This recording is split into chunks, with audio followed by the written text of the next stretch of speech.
Hello and welcome. आज हम discuss करने वाले हैं एसएससी जीडी का जो एग्ज़ाम है 17 जनवरी 2023 का, उसके सेकंड शिफ्ट में जो भी क्वेश्चन पूछे गए हैं जीके, जीएस और करंट के, उन सभी को।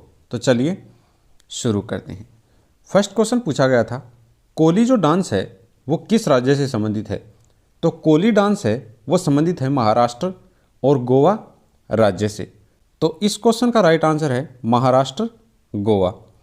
कोली एक भारतीय जनजाति है जो भारत में राजस्थान, हिमाचल प्रदेश, गुजरात, महाराष्ट्र, उत्तर प्रदेश, हरियाणा, कर्नाटक, ओडिशा और जम्मू कश्मीर जो राज्य हैं उन सभी में पाई जाती है। नेक्स्ट क्वेश्चन था हरित क्रांति से संबंधित। हरित क्रांति किस फसल से संबंधित है? वो चावल और गेहूं की जो फसल है, अधिक उपज देने वाली जो किस्म हैं उनके लिए चलाई गई थी हरित क्रांति। हरित क्रांति सर्वप्रथम चलाई गई थी मैक्सिको में, और हरित जो क्रांति है उसके जनक कहा जाता है नॉर्मन बोरलॉग को। हरित क्रांति की शुरुआत हुई थी 1960 में।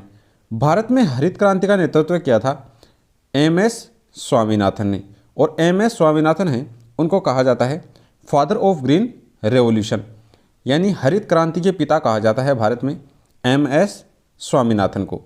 फादर ऑफ वाइट रेवोल्यूशन है, यानी श्वेत क्रांति का जनक कहा जाता है वर्गीज कुरियन को। डॉक्टर वर्गीज कुरियन हैं, उनको कहा जाता है श्वेत क्रांति का जनक। भारत में हरित क्रांति की शुरुआत हुई थी 1966-67 में।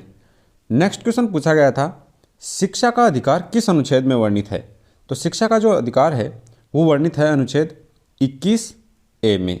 नेक्स्ट क्वेश्चन है, दिल्ली सल्तनत में 1290 से 1320 तक किसका शासनकाल था?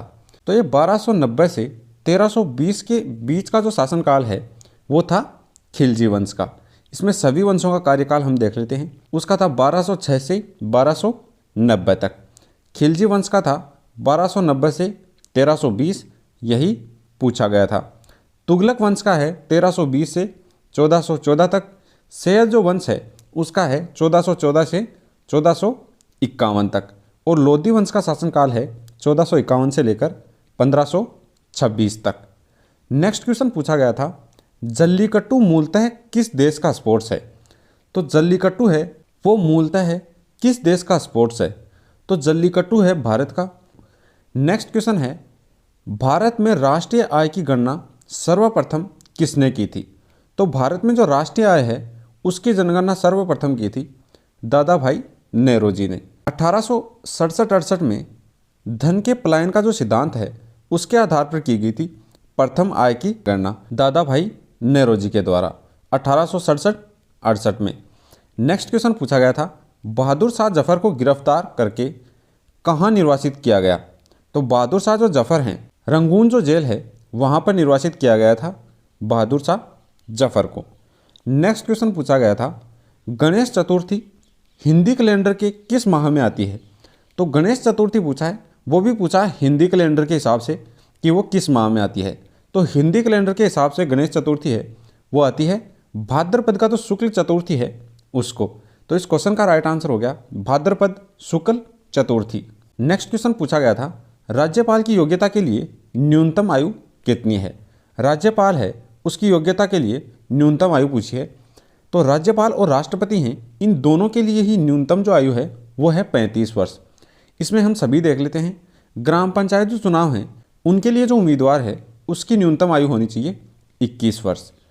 लोकसभा जो सदस्य हैं, मेंबर ऑफ पार्लियामेंट, उनकी आयु होनी चाहिए 25 वर्ष न्यूनतम। एमएलए हैं उनके लिए भी न्यूनतम आयु है 25 वर्ष। राज्यसभा के सदस्य के लिए है 30 वर्ष, और राज्यपाल और राष्ट्रपति इन दोनों के लिए न्यूनतम आयु है 35 वर्ष। तो इसमें राज्यपाल का पूछा है तो इसमें होगी 35 वर्ष न्यूनतम आयु। नेक्स्ट क्वेश्चन पूछा गया साइंस से, मैग्नीशियम का परमाणु क्रमांक कितना है? तो मैग्नीशियम है उसका परमाणु क्रमांक है 12। तो इस क्वेश्चन का राइट आंसर हो जाएगा 12। इस्पात बनाने की प्रक्रिया का अंतिम चरण पूछा है कि इस्पात जब हम बनाते हैं तो उस प्रक्रिया का अंतिम चरण है उसको क्या कहते हैं? तो इस्पात बनाने की अंतिम प्रक्रिया को बोलते हैं क्रूसिबल प्रक्रम। तो क्रूसिबल प्रक्रम है यह है इस्पात बनाने की अंतिम प्रक्रिया। नेक्स्ट क्वेश्चन पूछा गया था, कौन सा महासागर एस के आकार का है? तो एस के आकार का जो महासागर है वो है अटलांटिक ओशियन। अगर पूछ ले डी शेप का कौन सा महासागर है तो वह है आर्टिक ओशियन। और एम शेप का अगर पूछे तो एम शेप का महासागर है इंडियन ओशियन, यानी हिंद महासागर है वो है एम शेप का, आर्टिक जो ओशियन है वो है डी शेप का, अटलांटिक ओशियन है वो है एस आकार का। नेक्स्ट क्वेश्चन पूछा गया था मनरेगा जो है वो किस मंत्रालय के अंतर्गत क्रियान्वित किया जाता है। मनरेगा किस मंत्रालय के अंतर्गत आता है, तो मनरेगा है वो आता है ग्रामीण विकास मंत्रालय के अंतर्गत। तो इस क्वेश्चन का राइट आंसर हो गया ग्रामीण विकास मंत्रालय। नेक्स्ट क्वेश्चन पूछा गया था वॉलीबॉल में एक टीम में कुल कितने खिलाड़ी होते हैं। तो वॉलीबॉल है उसमें एक टीम में होते हैं 6 खिलाड़ी। तो इस क्वेश्चन का राइट आंसर हो जाएगा 6। अब हम सभी खेलों में देख लेते हैं कि किस खेल में कितने खिलाड़ी होते हैं। फुटबॉल, हॉकी और क्रिकेट हैं, इन तीनों में होते हैं 11 खिलाड़ी। फुटबॉल, हॉकी और क्रिकेट इन तीनों खेलों में ही 11-11 खिलाड़ी होते हैं।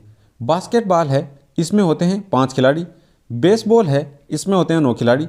और रग्बी फुटबॉल है इसमें होते हैं 15 खिलाड़ी। रग्बी फुटबॉल में होते हैं 15। पोलो जो है गेम इसमें होते हैं 4 खिलाड़ी और वाटर पोलो में होते हैं 7। पोलो में होते हैं 4 और वाटर पोलो है उसमें होते हैं 7 खिलाड़ी। कबड्डी में होते हैं 7 खिलाड़ी और खो खो जो गेम है उसमें होते हैं 9 खिलाड़ी। इसके अलावा ऐसे गेम भी देख लेते हैं जिनमें 1 या 2 खिलाड़ी होते हैं। ऐसे गेम हैं badminton, tennis, squash, table tennis और शतरंज। नेक्स्ट क्वेश्चन पूछा गया था वर्तमान विदेश सचिव कौन है। फॉरेन सेक्रेटरी हैं वर्तमान में, उससे क्वेश्चन पूछा है कि वर्तमान में फॉरेन सेक्रेटरी भारत के कौन हैं। तो भारत के वर्तमान में फॉरेन सेक्रेटरी हैं विजय मोहन क्वात्रा। और यह भी क्वेश्चन पूछा जा सकता है कि ये कौन से नंबर के हैं। तो वर्तमान में भारत के जो फॉरेन सेक्रेटरी हैं विजय मोहन क्वात्रा, ये भारत के 34वें नंबर के फॉरेन सेक्रेटरी हैं। इससे पहले 33वें नंबर के जो फॉरेन सेक्रेटरी थे भारत के वो थे हर्षवर्धन श्रृंगला। नेक्स्ट क्वेश्चन पूछा गया था 21 नवंबर 2022 को कौन से केंद्रीय मंत्री हैं जिन्होंने दक्षिण एशिया की सबसे बड़े जो फिल्म बाजार है उसका उद्घाटन किया है। तो भारत के मंत्री हैं केंद्रीय मंत्री अनुराग सिंह ठाकुर, उन्होंने ही किया है दक्षिण एशिया की सबसे बड़ा जो फिल्म बाजार है उसका उद्घाटन। तो इस क्वेश्चन का राइट आंसर हो गया अनुराग सिंह ठाकुर। भारत के केंद्रीय सूचना और प्रसारण, युवा कार्यक्रम और खेल मंत्री हैं अनुराग सिंह ठाकुर, उन्होंने गोवा में इसका उद्घाटन किया था। तो इस क्वेश्चन का राइट आंसर हो गया अनुराग सिंह ठाकुर। नेक्स्ट क्वेश्चन है देश में जीडीपी का आकलन किस क्षेत्र से संबंधित है। तो जीडीपी है ग्रॉस डोमेस्टिक प्रोडक्ट, इसका संबंध है आर्थिक क्षेत्र से। तो इस क्वेश्चन का राइट आंसर हो गया आर्थिक क्षेत्र। साहित्य अकादमी पुरस्कार से क्वेश्चन था तो इसको देख लेते हैं। सारे साहित्य अकादमी पुरस्कार हम देख लेते हैं। हिंदी का जो साहित्य अकादमी पुरस्कार है 2022 में दिया गया है बद्री नारायण को। 2022 का हिंदी साहित्य अकादमी पुरस्कार दिया गया है बद्री नारायण को। और 2021 का साहित्य अकादमी दिया गया है हिंदी भाषा में दया प्रकाश सिन्हा को। इंग्लिश में 2021 का दिया गया था नमिता गोखले को। 2022 में इंग्लिश साहित्य अकादमी पुरस्कार दिया गया था अनुराधा रॉय को। ये थे एसएससी जीडी के 17 जनवरी की जो सेकंड शिफ्ट थी उसके करंट जीके और जीएस के क्वेश्चन।